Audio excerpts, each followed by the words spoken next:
Hello ladies and gentlemen, and welcome back to more Terraria Super Modded Edition. I've done a whole lot of things off-screen. I have a list written down here somewhere. Alright, so basically the general picture is I maxed out my health, or at least maxed out the amount of health you can get from life crystals at 400. I've made the crafting interface for the heart here so that we can create all kinds of good things. I also went down to Hell and got a Hell Forge, and I'll get into that in just a second. This is literally the only thing I've done down there, though. I haven't gotten any Hellstone or even Fire Blossom, which is another thing I went down there for, actually. Let's see, I got an Antlion mount. I was down in the underground desert. As you can see, I pretty much fully explored it, killing things, and I actually got 2 of them, I think. This is the mount I was thinking of that you can't double jump on it or anything, and it has extremely reduced jumping capability, but when you're in the underground biome or lower, or like in the underground layer or lower I should say, it gives you a little bit faster mining speed. Speaking of mining, I got an unlimited mining potion along with some others. I got Shine, Endurance, which makes us take less damage, and unlimited basic buffs, food, regen, iron skin, and speed. It's pretty good. I also talked to one of the NPCs and I found a bunch of things that are related to throwing. Let's see here, I got the Guide to Throwing, which throwing damage will duplicate itself for 1/5 of the damage, so basically it's just a 20% damage increase straight up. For throwing stuff, it's pretty cool.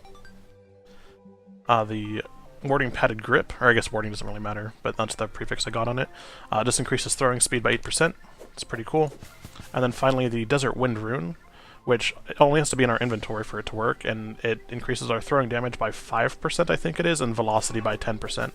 So now our throwing items will go a little bit faster and do a little bit more damage. Let's see, I went in the underground jungle a little bit and found a couple shrines, and I got a Staff of Regrowth, which allowed me to make the, the plant chest over here. I've gotten this started. I know it's not centered, and this is probably going to drive someone crazy, but, you know, whatever. Its position just worked out. It's 50 tiles on either side, because that is the max range. As you can see, I don't have it completely filled out, although these last few slots are going to be mostly for Moonglow and Fire Blossom. But if we open this, we can see we have a couple things here. I looted it fairly recently. It only harvests the plants when they're blossoming, so even though these, like, for example, these Deathweed are fully grown, they're not going to blossom until a blood moon or a full moon. Let's see here. I used a bunch of the sticky dynamite for mining, because I hadn't been doing it much in the episodes, but I found that it works really well for just excavating large areas. I built a temporary NPC prison over to the left of our spawn here. This is just efficiency housing, basically. NPCs can live in here. I made an item. I don't have it on me, but it's just a prison maker, basically. It just creates these individual little sections that count as being fully furnished. So right now we just have one NPC here. I don't plan to keep my NPCs over here, but this is just where they're going to move into until I expand my true housing area. I just want them to be able to move in so I can take advantage of them. I built a elevator here. I made a auto elevator maker, which just requires unlimited dynamite, unlimited torches, and then like 500 stone slabs and 500 gray brick, I think. And now we can make this style of elevator wherever we want. It just goes all the way down. If it hits the jungle temple, it stops, but as you can see, it replaces the back walls and replaces the side walls, so it's very efficient. It keeps any corruption from spreading, and yeah, it's great. And I also went over to the right to our one of our corruption biomes and smashed 2 shadow orbs, so I only need to smash 1 more. You can kind of see where I've been using TNT to blow through these areas. Or not TNT, dynamite. So yeah, that's pretty much it. I think I've covered everything. So what I'm going to do today, I'm going to check the list here first. Crabulon, I haven't actually found any decent mushroom biomes yet, so we're not going to be able to do that just yet.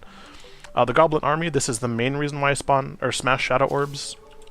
I mean, the others obviously to trigger the Eater of Worlds when I go over there and smash 1 more. But I want to get a thing set up first, and then of course after that it recommends fighting the Eater of Worlds, so we'll probably do that first. And we may do 3 things, I'm not sure. Definitely at least 2. If we don't get the Goblin Army, I'll try to do the the Queen Jellyfish and the Eater of Worlds today for sure. Alright, so I'm going to head over to the Corruption to the right and start farming for Rotten Chunks. Actually, I think we can just buy Rotten Chunks now that I think about it. From one of these zombies here. Is it this guy? It's not this zombie, it must be this one then, Leech.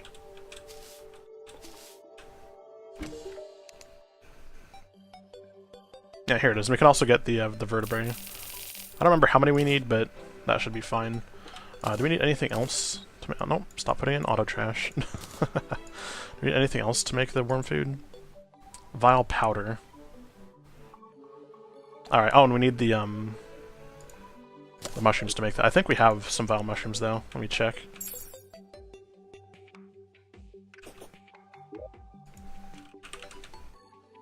We do indeed have some vile actually, I don't need to do that. I can leave them in here.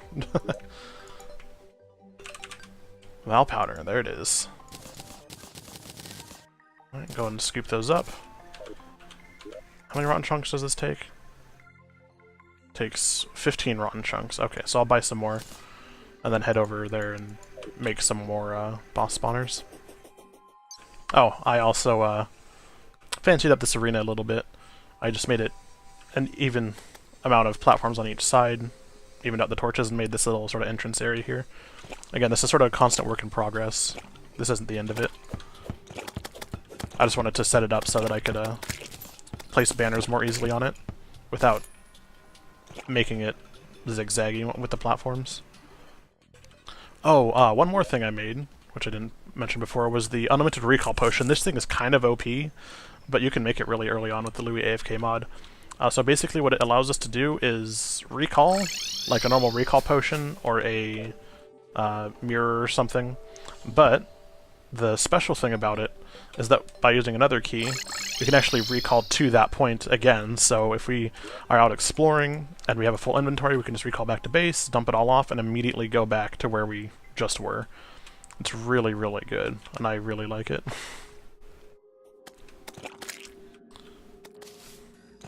Alright, here's one of our corruption biomes. I just need to get to one of the altars to make a couple worm food. I can, of course, smash one more altar and spawn the boss, but I would much rather make an arena above the ground and then fight him up there. Eater staff, ooh, what is this? Summon damage summons a tiny eater of souls to fight for you. Let's see what this looks like versus the brittle star. Alright, so he does fly. Well, the question is, how does he attack? Go get him. Ooh.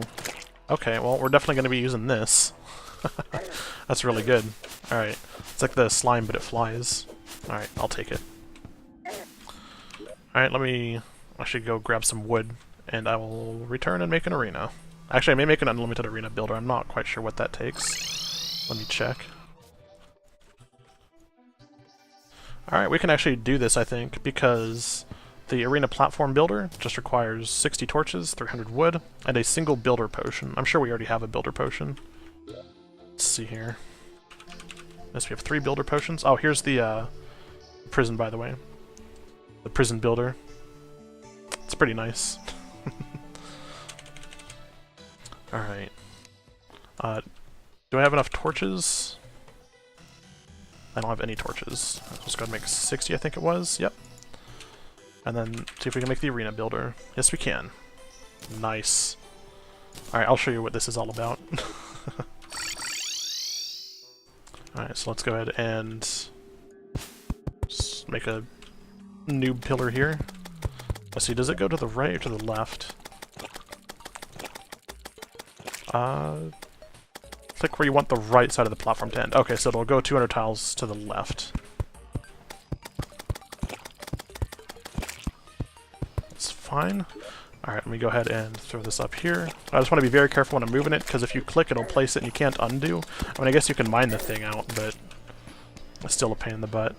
So if we right-click, we can choose what we want the platform to be made out of. Get out of here.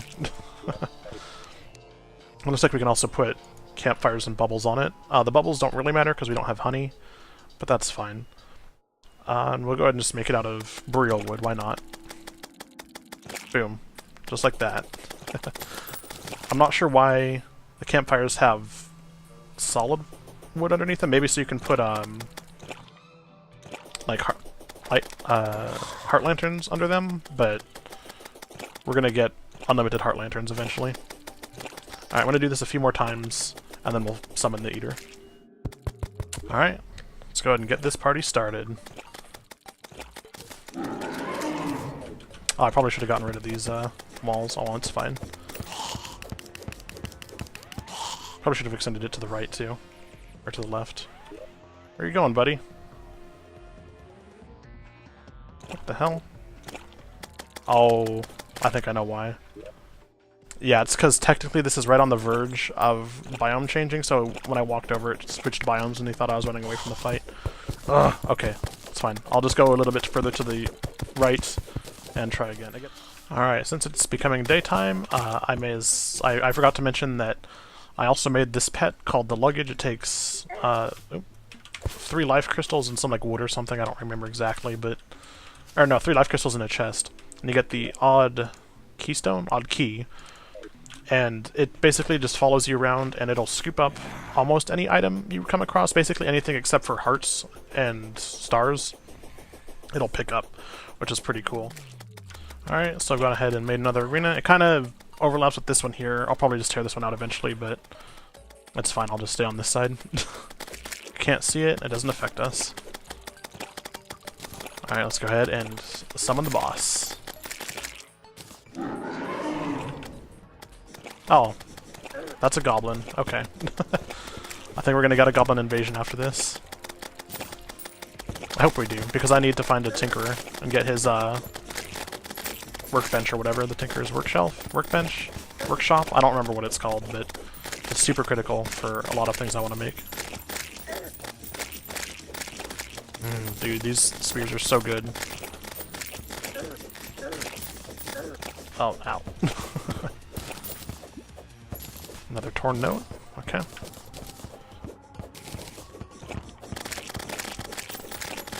Let's just keep coming after me. I like how the head gets randomly generated each time, so sometimes we'll just see like a really big head or a really tiny head depending on what the prefixes are. Is this the last one? That is the last one. Eater of Worlds have been defeated. Rotten cysts are oozing from the corrupt land. Energy seeps into marble and granite caverns. Alright, so what did we get here? Rot Scourge. This is melee damage. Looks like a spear of some kind. Now we got the Eater of Worlds, and did we get the death of the Eater of Worlds? Apparently not. Alright, where's the treasure bag? There it is. Okay. Let me go and loot everything, and then I'll read off the lore. And then we can go back to base. Oh, hey. Shadow Diamonds. Alright, the Eater of Worlds. Perhaps it was just a giant worm infected by the microbe. Seems likely, given the origins of this place. And the death. Oh no, the corruption. Okay. The rotten and forever deteriorating landscape of infected life, brought upon by a deadly microbe long ago. It is rumored that this microbe was created by a race predating the Terrarians. Interesting.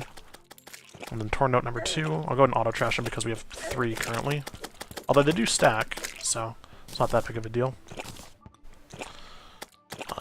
It is not well known, but Wing of the World allows to make ego equipment, which is unique in some ways, and if anyone is still asking what ego stands for, then here it is. Extermination of Geometrical Organ. There is something else, but you couldn't read it. Not without the other parts. Right, okay. Let's go ahead and pop our treasure bag. Get that nice harvester part, and more importantly, the Intrepid Worm Scarf. I'm gonna go ahead and swap out our Hermes boost for that, because if we need to go fast in a straight line, we can use this mount. And it doesn't really help us when we're jumping, so it's a-okay by me.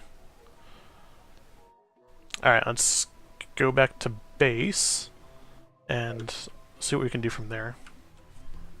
Alright, so I guess next up, if we're not getting a goblin invasion, we saw that one goblin, but he didn't drop enough cloth, I don't think. He dropped 2 tattered cloth, and we would need... How much do we need? 10 to make a goblin battle standard, which would summon it. Which is unfortunate. Although I guess, depending on how many pre-boss loot tokens we have, we might actually be able to make the tattered cloth, although we would need like 200. I'm not sure how many we do have. Let's check.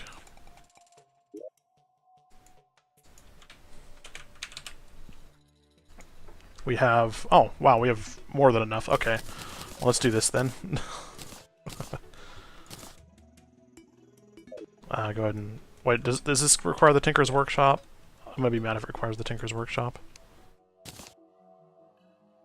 Nope, just the loom. Alright, cool.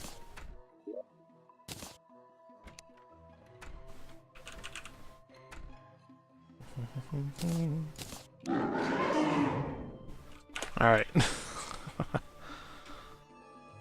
Let's see what the goblin has to offer. It is going to be nighttime soon, but I think that'll be okay. I hope it'll be fine.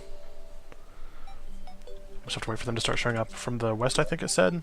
Oh, from the east. Okay, so they'll be approaching from this side. So, oh, Donna the Clerk was slain. Oh, because she was... I really need to just block this water off entirely, because NPCs keep falling into it. Maybe, actually, I think if I just do one extra block, that'll be fine. They're just getting confused by the stairs, I feel. Okay. He'll set himself up eventually, or he'll hop out or something. Alright, here come the first goblins.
The goblin army is defeated, and the clerk has returned.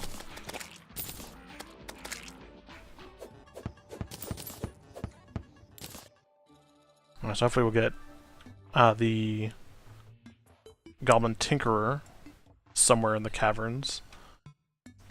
Maybe we can find him on camera, maybe not. I don't know. Poor Leonardo, still stuck in the little pool there. Let's see if we've gotten any more herbs. I'll go grab that golden stuff too. Yep. Herb garden, hard at work. Oh yeah, I want to see what these tech drives are made into. Coiled mask. Ooh, another throwing set. 16, 28, 36. We do not have enough. Dang it. If only we found one more Necromancer, we could make the coiled set.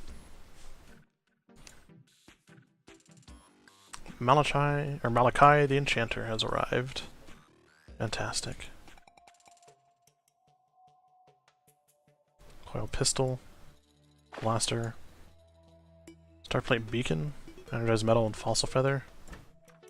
Interesting. Alright, I'm gonna go ahead and make 2 of these pieces, and then we'll just make the helmet whenever we can. I just don't want to break the set bonus that we have right now. Although actually the set bonus doesn't matter, because all it does is give us a double jump, and it actually does not stack with our sandstorm in a bottle. So I will go ahead and actually make these. What was the set called? I think it was coil. Let's go and just deposit everything. Coil. And get the chest piece. And the leg piece. This will give us more movement speed and throwing damage. That actually reduces our damage overall. Wait, hold on. Oh, I just deposited. Wait, what? Oh no, okay. I was looking at things wrong. Okay, so this would increase our movement speed and throwing damage. This increases our crit chance and damage. So it is still higher damage. This is 8% damage, and this is 5% damage. And the move speed just moves from the legs to the chest piece. Alright, that's fair enough. Very cool. Now we just need to get a little bit more ingredients to make the helmet. Oh well. We should have gotten an NPC that summons the event things. Like, we can buy Goblin standards from him and stuff. Like, from this boss, after you defeat a boss, you can buy their summoner, which is pretty cool. Oh, we can buy tattered cloth from this zombie here. Okay. I assume we'll only need 10 more. Or, well, not 10 more. 1 more of the summoners.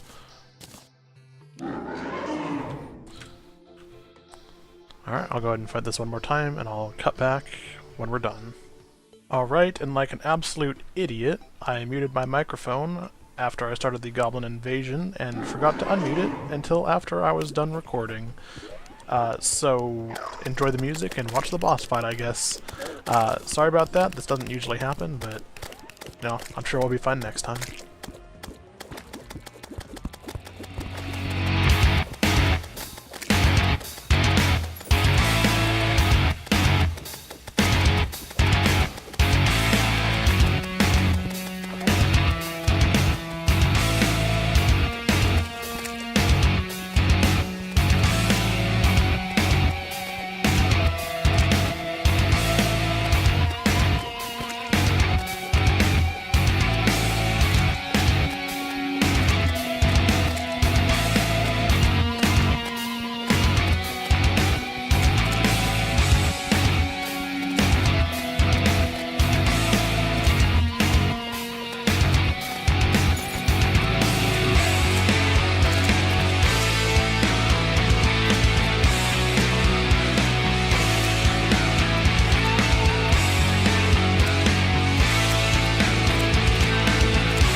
I decided to leave this little bit in, even though I didn't have my microphone going at the time, just because you can read what the items do, if you would like, and you can see me use them.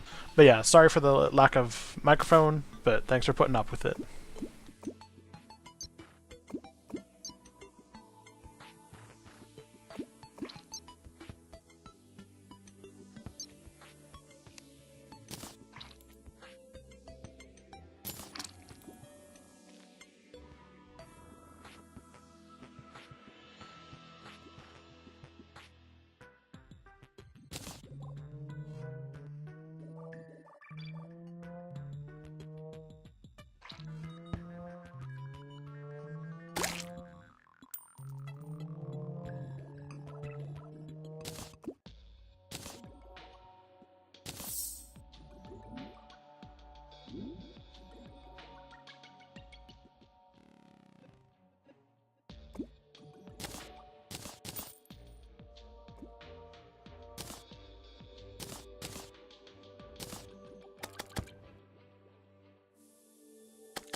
Thank you guys for watching.